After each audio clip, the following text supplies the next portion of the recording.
दोस्तों स्वागत है हमारे YouTube चैनल डिफरेंट स्ट्रोक्स में। आज ट्रांसलेशन के एकदम बेसिक से शुरू करते हैं, एकदम शुरुआत से, जिसे आम आदमी भी आसानी से समझ सके। जैसे आम तौर पर हम कहते हैं मुझे आज बाज़ार जाना है, आपको आज ऑफिस जाना है, उसे आज ट्रेन पकड़नी है, यानी वैसे वाक्य जिसमें हम करना है, जाना है, खेलना है आदि का इस्तेमाल करते हुए बोलते हैं। ऐसे वाक्य को अंग्रेजी में बोलने के लिए हैज़ टू या हैव टू लगाकर ट्रांसलेट करेंगे यानी अनुवाद करेंगे। एग्जाम्पल के तौर पे मुझे गाना गाना है तो I have to sing, have to लगा दिया। या उसे फुटबॉल खेलना है, he has to play football. अब सवाल उठता है कि किस में हैज़ टू और किस में हैव टू लगेगा, तो ध्यान रखेंगे ही, शी, इट या कोई भी सिंगल व्यक्ति यानी एक व्यक्ति या एक वस्तु या सिंगल प्राणी के साथ या सिंगल प्लेस के साथ हैज लगेगा, बाकी के साथ हैव लगेगा। जैसे उसे ऑफिस जाना है तो उसे का अनुवाद होगा ही, ऑफिस जाना है का हैज़ टू गो, तो ही के साथ हमने हैज लगा दिया क्योंकि हमने अभी अभी पढ़ा ही, शी, इट या किसी भी सिंगल व्यक्ति, वस्तु, स्थान या प्राणी के साथ हैज लगाएंगे। उसे ऑफिस जाना है में ही है तो ही के साथ हैज लगा दिया, तो इसका अनुवाद हो जाएगा he has to go to office. दूसरा एग्जाम्पल देखिए, राम को स्टेशन जाना है, Ram has to go to station, क्योंकि हमने पहले ही कहा ही, शी, इट या कोई सिंगल व्यक्ति, वस्तु या प्राणी या जानवर या जगह के साथ हैज लगेगा। इसके लिए Ram have to go to station नहीं होगा, Ram has to go to, इसलिए Ram have to go to station गलत हो जाएगा, Ram has to go to station होगा। अब और देखते हैं, मुझे गाना गाना है, I have to sing a song. अब ऐसे वाक्यों को अगर हम निगेटिव बनाएंगे, I don't have to go home या he does not have to go home.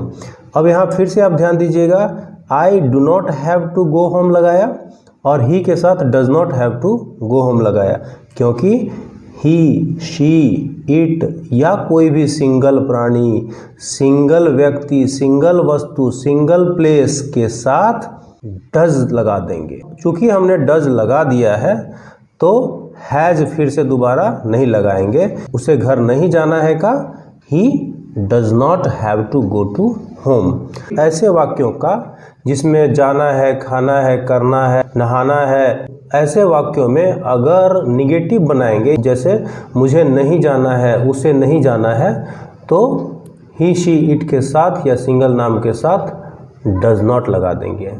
तो उसे घर नहीं जाना है, he does not have to go home. एक और एग्जाम्पल लेते हैं, मुझे ऑफिस नहीं जाना है, I do not have to go to office. अगर हम कहेंगे मुझे कल ऑफिस नहीं जाना है तो I do not have to go to office tomorrow. या मुझे आज ऑफिस नहीं जाना है, I do not have to go to office today. अगर निगेटिव बनाएंगे उसका, इसमें डू नॉट या डज नॉट लगा देंगे। ये सिंपल था। एक और एग्जाम्पल देख लीजिए, मिस्टर सिन्हा को क्रिकेट नहीं खेलना है। मिस्टर सिन्हा एक सिंगल व्यक्ति का नाम है और हमने पढ़ा है कि सिंगल व्यक्ति के नाम के साथ डज लगेगा, तो सेंटेंस था मिस्टर सिन्हा को क्रिकेट नहीं खेलना है, तो हो जाएगा mister Sinha does not have to play cricket. अब आते हैं प्रश्नवाचक वाक्यों का अनुवाद। क्या आपको बाजार जाना है, तो इसमें डू या डज को पहले लगा देंगे। तो क्या आपको बाजार जाना है, तो हो जाएगा do you have to go to market. क्या उन्हें खेलना है, does he have to play. क्या आपको ट्रेन पकड़नी है, do you have to catch the train. क्या उसे आज घर जाना है, does she have to go home today.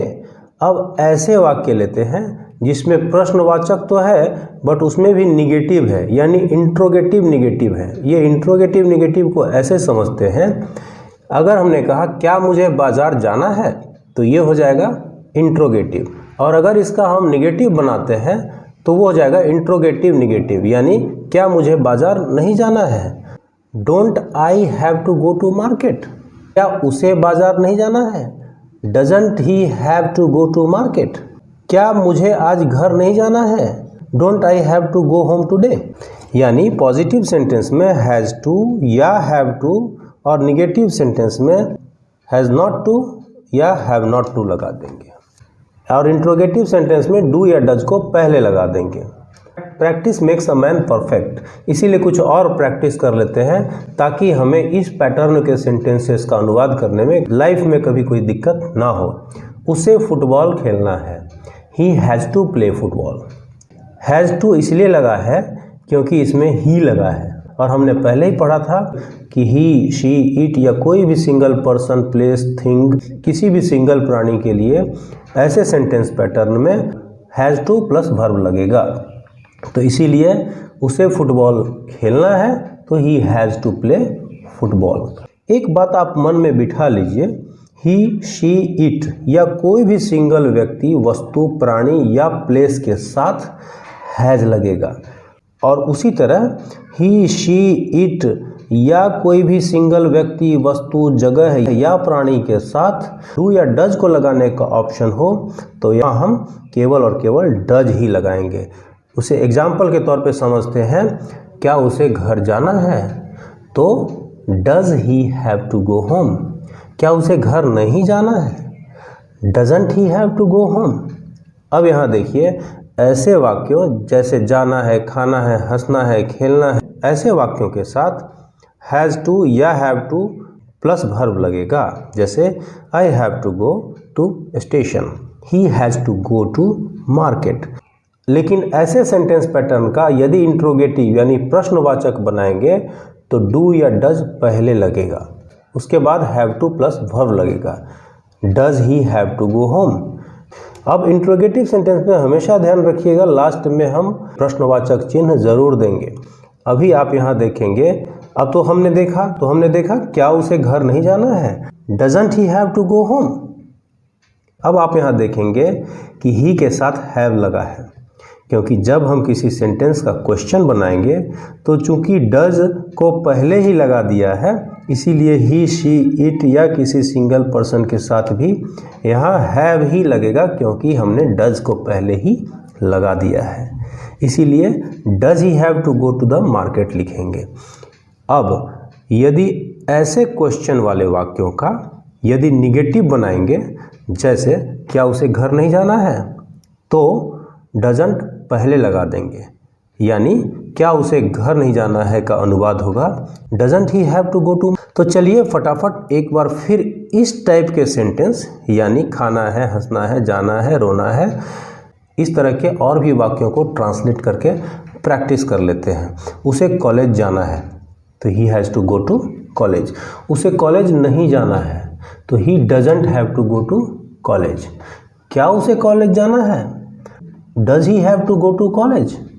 क्या उसे कॉलेज नहीं जाना है, does not he have to go to college. और एग्जाम्पल देखिए, मुझे घर जाना है, I have to go home. मुझे घर नहीं जाना है, I don't have to go home. क्या मुझे घर जाना है, do I have to go home. क्या मुझे घर नहीं जाना है, don't I have to go home.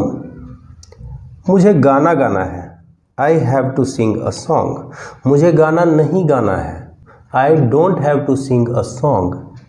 क्या मुझे गाना गाना है, do I have to sing a song. क्या मुझे गाना नहीं गाना है, don't I have to sing a song. उसे गाना गाना है, he has to sing a song. उसे गाना नहीं गाना है, he does not have to sing a song. क्या उसे गाना गाना है, does he have to sing a song. क्या उसे गाना नहीं गाना है, does not he have to sing a song. Football खेलना है, he has to play football. उसे फुटबॉल नहीं खेलना है, he does not have to play football. क्या उसे फुटबॉल खेलना है, does he have to play football. क्या उसे फुटबॉल नहीं खेलना है, does not he have to play football. उन लड़कियों को कविताएं लिखनी है, those girls have to write poems. उन लड़कियों को कविताएं नहीं लिखनी है। Those girls don't have to write poems. क्या उन लड़कियों को कविताएं लिखनी है? Do those girls have to write poems. क्या उन लड़कियों को कविताएं नहीं लिखनी है? Don't those girls have to write poem. दोस्तों, हमने काफ़ी प्रैक्टिस कर ली है, फिर भी अगर आपको लगता है कुछ छूट गया हो, कुछ गलतियां हो गई हो, तो प्लीज़ कमेंट सेक्शन में बताएं। और अगर आपको वीडियो अच्छा लगा हो तो प्लीज़ लाइक इट। अगर आप चैनल पे नए हैं तो please subscribe. Thanks for watching. मिलते हैं नेक्स्ट वीडियो में।